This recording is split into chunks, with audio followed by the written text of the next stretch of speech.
कहानी है रामनगर नाम के गांव की, जहां की पुलिस स्टेशन में एक नए हवलदार की पोस्टिंग हुई थी। उसका नाम राजा था और वो बहुत मिलनसार इंसान था। उसने बहुत जल्दी गांव वालों से बॉन्ड बना लिया था।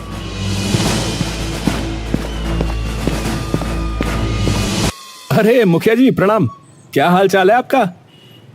अरे बस सब बढ़िया हवलदार जी, भोलेनाथ की कृपा है। वैसे भी सावन के महीने में हम थोड़े ज्यादा ही प्रसन्न रहते हैं। अरे ये बात तो सही कही आपने, सावन का महीना सबसे अलग होता है।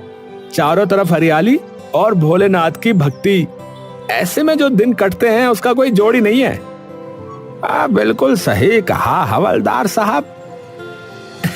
अरे मेरा नाम राजा है मुखिया जी, आप हवलदार क्यों कहते रहते हैं हमेशा? अरे तो मेरा नाम भी रामलाल है, लेकिन आप भी तो हमें मुखिया मुखिया कहते रहते हैं कि नहीं? ओहो, तो आप बदला ले रहे हैं? अरे नहीं नहीं, ऐसी बात नहीं है। हम बदला नहीं, मौज लेते हैं, मौज है।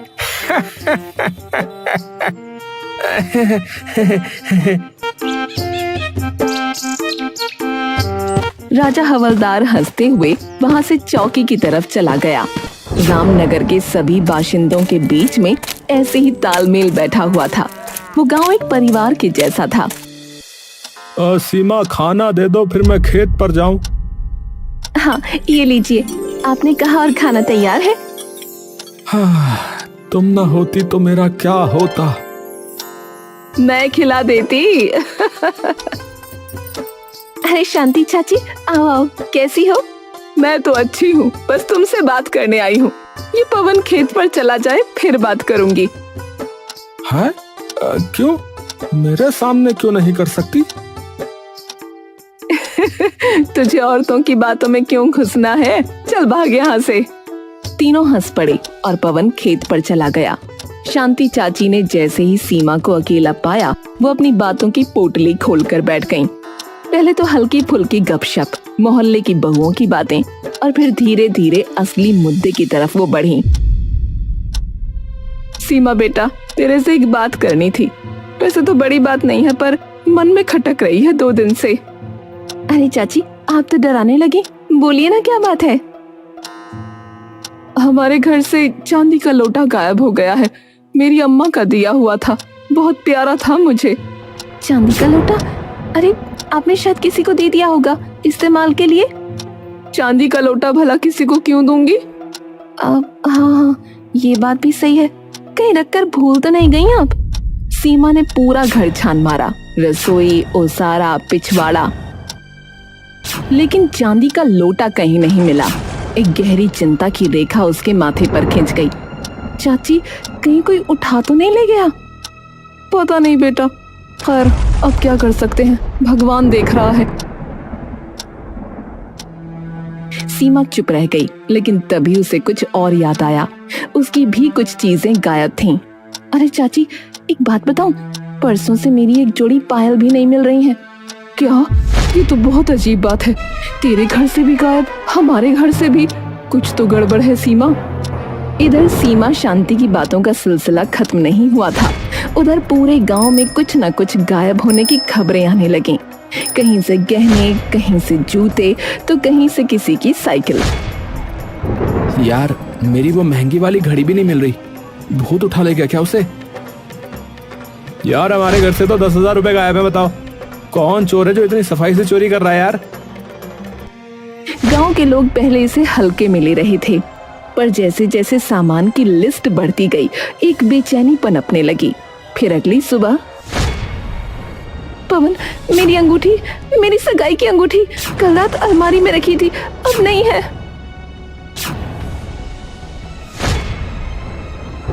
अरे अरे ये क्या मजाक है? यहाँ तो सचमुच नहीं है। सीमा, किसी ने चोरी की है।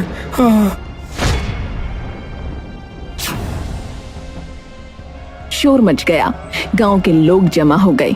सभी के चेहरों पर डर और चिंता साफ झलक रही थी। इतने शांत गांव में ऐसी घटनाएं ये तो अपशकुन जैसा लगने लगा।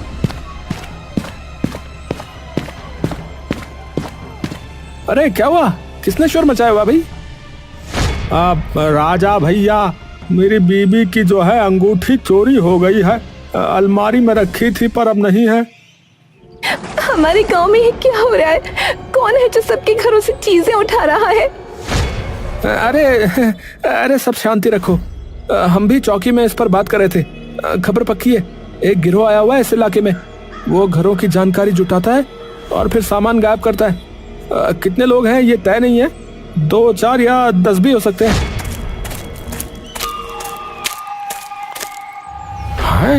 अरे हमारे गांव में तो कभी ताला भी नहीं लगता था दरवाजों पर, अब तो दिन में भी डर लगने लगा है भाई। अब से सब सतर्क रहें और जो भी बाहर का आदमी दिखे उसकी खबर मुझे दो। और हाँ, मैं आपकी अंगूठी की तलाशी में लग रहा हूँ। गांव में सनसनी फैल गई। जिस गांव में पहले गली की बकरी भी गुम हो जाती थी तो ढोल बज जाता था, अब वहां चोरी की घटनाएं आम हो रही थीं। फिर अगले दिन अरे अरे किसने तो मेरी बाइक ही गायब कर दी। रात में बरामदे में खड़ी थी, सुबह देखा तो नहीं है। क्या क्या हाँ, क्या कह रहा है भैया? हाँ क्या करो भैया? अरे भैया अब तो हद हो गई है, ये तो बड़ा मामला हो गया। हाँ भैया सही कह रहे, हद हो गई ये तो। हाँ भैया सही कह रहे। ये कोई साधारण चोर नहीं हो सकता, कोई है जो हमारे बीच ही रह रहा है। जब पूरा रामनगर चोरी की घटनाओं से परेशान था, उसी समय शाम के समय एक चमचमाती कार गांव के बाहर की टूटी सड़क पर अटक गई। ड्राइविंग सीट से उतरा एक सफेद कमीज और काले चश्मे वाला व्यक्ति, बाल थोड़े बिखरे हुए, चाल में शहरी रौब और चेहरे पर मासूम मुस्कान। हेलो, कोई है? गाड़ी बंद हो गई है, प्लीज कोई मदद करेगा? कुछ ही देर में गांव के मुखिया रामलाल वहां पहुंचे। अरे कौन हो बेटा, कहाँ से आए हो? नमस्ते, मेरा नाम सूरज है। शहर से आ रहा था कि अचानक गाड़ी बंद हो गई। रात होने वाली है। आप बुरा ना माने तो मैं क्या एक रात यहाँ रुक सकता हूँ? तो मुसाफिर हो, ठीक है, पर गांव में थोड़ा जो है हंगामा चल रहा है, ध्यान रखना है। आप चिंता ना करें, मैं एकदम शरीफ और सीधा इंसान हूँ, किसी को परेशानी नहीं होगी। मुखिया जी ने कुछ सोचते हुए सूरज को अपने घर में एक कमरा दे दिया, लेकिन उधर से गुजरते राजा हवलदार की नजर सूरज पर पड़ गई। वो मुखिया के पास गया और बोला, मुखिया जी ये कौन है? अरे है कोई मुसाफिर, सूरज नाम बता रहा है। कह रहा है कि गाड़ी खराब हो गई, एक रात के लिए रुकने को कहा है। सावधान रहिएगा। है जब से चोरी शुरू हुई है तब से कोई नया आदमी गांव में नहीं आया था, अब आया है, इस पर नजर रखिएगा। हाँ समझ गया, अब ये मेरी नजर में है। सूरज मुखिया जी के घर में रुक गया, लेकिन अगली सुबह अपनी कार ठीक कराने की बजाय गांव में इत्मीनान से घूम रहा था। न हाथ में कोई औजार, न गाड़ी की फिक्र, जैसे वो गांव का सैलानी हो, न कि कोई राह भटका यात्री। अरे देखा, वो सूरज यार, ये वही मुसाफिर है जो मुखिया जी के यहाँ पर रुका हुआ है। ऐसे घूम रहा है जैसे नानी के घर आया हो। इसको कोई जल्दी नहीं है कार ठीक करवाने की, अजीब है। खबर आई कि बीती रात एक घर से मोबाइल चोरी हो गया। है? किसका मोबाइल गया? अरे मेरा, अरे चार्ज पर लगाया था, सोचा था कि रात को जो है चुनिया से बात करूंगा, लेकिन सुबह देखा तो गायब मिला भैया। अरे बेटा सूरज, तुम गांव में ऐसे मस्ती से क्यों घूम रहे हो भाई? तुम्हारी गाड़ी कब ठीक होगी? अरे मुखिया जी, पहली बार किसी गांव में आया हूं, थोड़ा एक्सप्लोर करना चाहता हूं।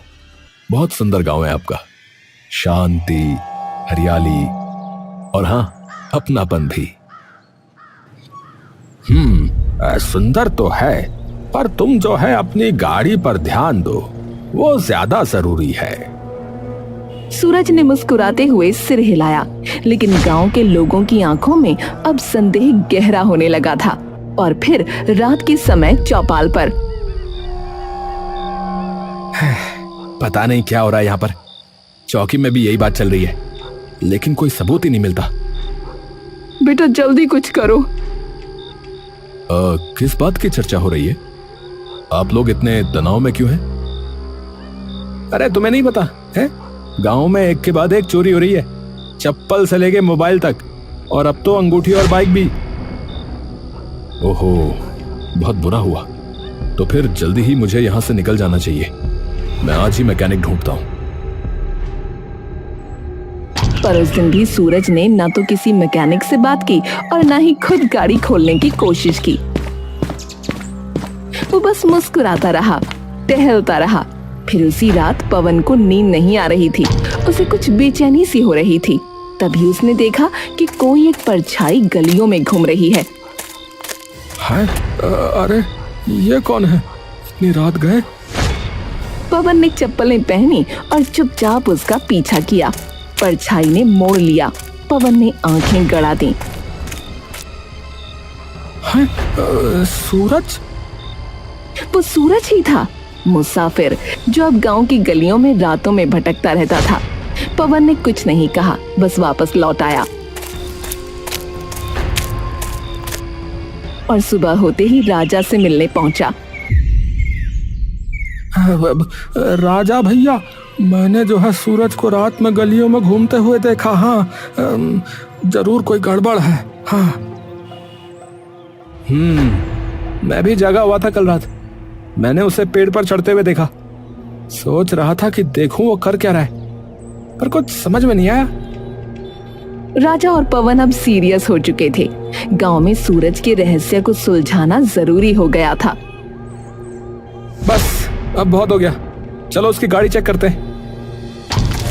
गांव के लोग सूरज की गाड़ी की ओर बढ़े, पर जब दरवाजा खोलने की कोशिश की तो वो लॉक थी।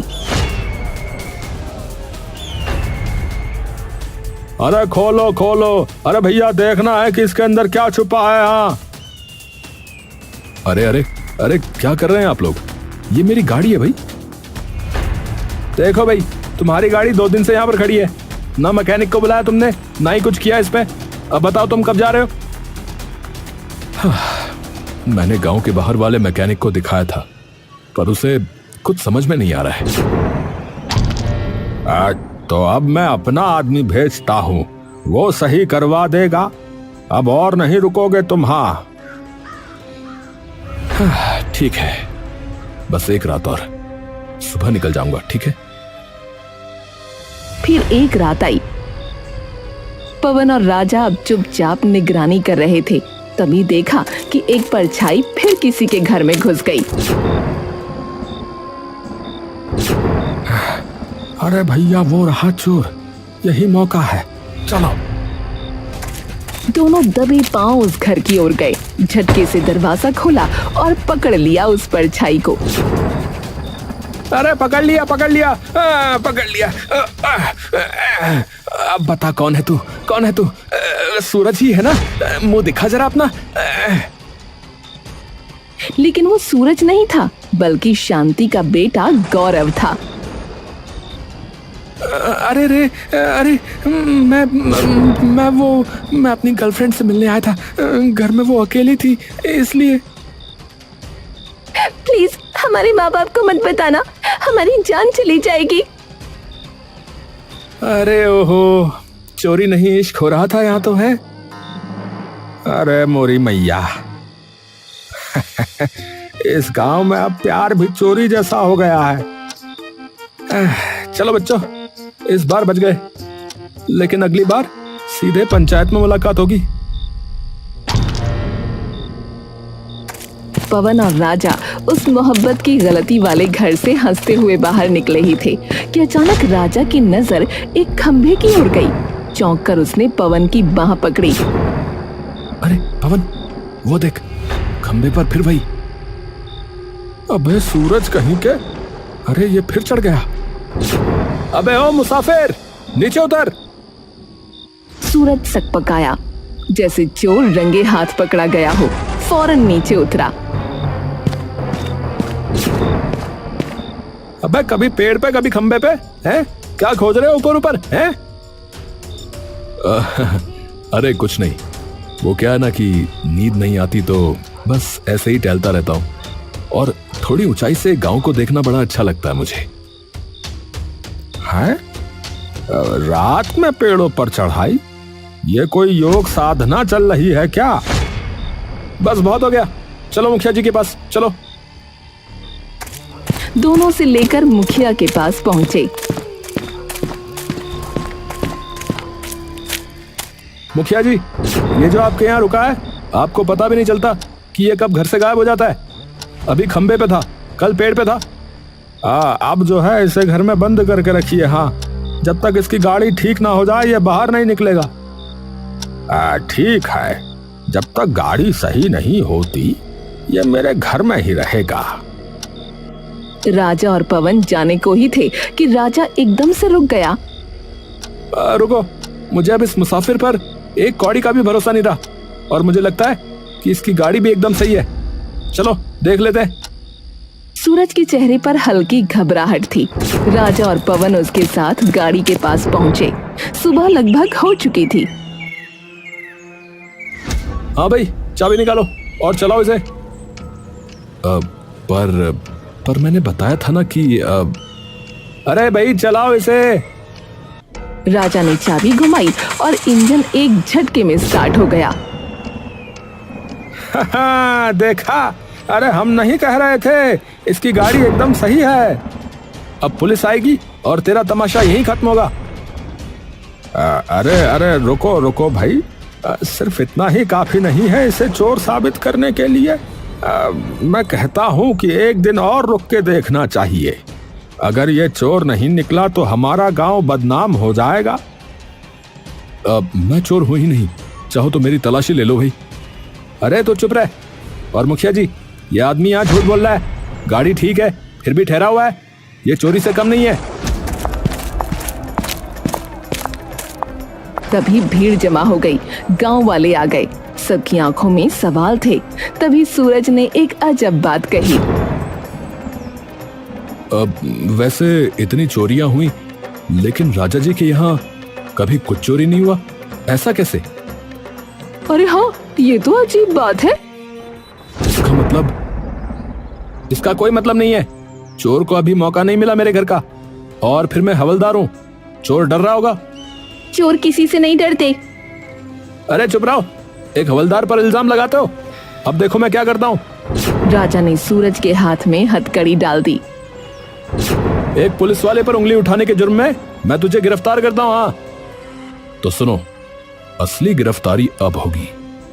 मैंने पुलिस को पहले ही बुला लिया है। सायरन की आवाज आई। पुलिस जीप गांव में घुसी। गांव वाले चौंक गए। सूरज ने जेब से मोबाइल निकाला और एक वीडियो चलाया जिसमें साफ साफ राजा चोरी करते हुए नजर आ रहा था। अरे ये तो पर गांव में सीसीटीवी कहाँ? वही तो, जहाँ सीसीटीवी नहीं होता वहीं लगाना पड़ता है। मैं जब पेड़ पर चढ़ा था और खंभे पर, तो वहां कैमरे फिट कर रहा था, समझा? भगवान, ये क्या कह रहा है? अरे मोरी मैया, ये क्या कह रहा है भैया? अरे दैया, जे का हो गया भैया? ये सुनकर राजा को गुस्सा आ गया और वो मुखिया से लड़ने लगा। ये खुराफाती मुसाफिर इतने दिन से आपके घर में है और आपको खबर ही नहीं हुई? देखो भाई, इस मुसाफिर को जो है मैंने ही बुलाया था, और बात दरअसल ये है कि ये क्राइम ब्रांच से एक अंडर कवर अफसर हैं। क्या कहा? अफसर? धोखा? अरे धोखा नहीं, चाल थी। धोखा तो तुमने दिया हमें, क्योंकि तुम कोई हवलदार नहीं, चोर हो। है? क्या कहा? क्या करा भैया मुखिया जी? ए भैया, मुखिया क्या कह रहा भैया? है भैया, क्या कह रहे? हाँ, असल में ऐसा था कि हमारे गांव की चौकी में हवलदार की पोस्टिंग होने वाली थी। इस चोर को ये पता चल गया और ये उसकी जगह आ गया, क्योंकि असली हवलदार को आने में कुछ दिन बाकी थे। हाँ, जब मुझे इस पर शक हुआ तो मैंने सबसे पहले इसका ही बायोडेटा निकाला। तब पता चला कि राजा नाम का तो कोई हवलदार आना ही नहीं था यहाँ पर। असली हवलदार ये हैं मिस्टर पांडे, जो आज ही आए हैं। नमस्ते जी, नमस्ते। राजा ने भागने की कोशिश की, लेकिन पुलिस ने उसे पकड़कर हथकड़ी लगा दी। माफ कर दो, मुझसे गलती हो गई। मेरे ऊपर बहुत कर्जा हो गया था, इसीलिए ये करना पड़ा। अरे गलती? अरे भैया, हमें लूट लिया और कह रहे हो गलती? अरे शर्म करो भैया, शर्म करो। अरे भैया, कौन सी गलती, कैसी गलती है, क्या कह रहे हो तुम? साले कूट देंगे बता रहे। तलाशी लो, राजा के घर की तलाशी लो। राजा के घर से चोरी का सारा सामान मिल गया। कुछ चीजें उसने बेच दी थीं, उसके लिए जुर्माना लगाया गया। सूरज ने हर एक पीड़ित को उनका सामान लौटाया। हम सब सूरज जी के आभारी हैं। बिल्कुल, मुसाफिर बनकर आए और रक्षक बन गए। हम सोच भी नहीं सकते थे कि राजा ही चोर निकलेगा। धोखा देने वाला चाहे कोई भी हो, उसका अंत यही होता है।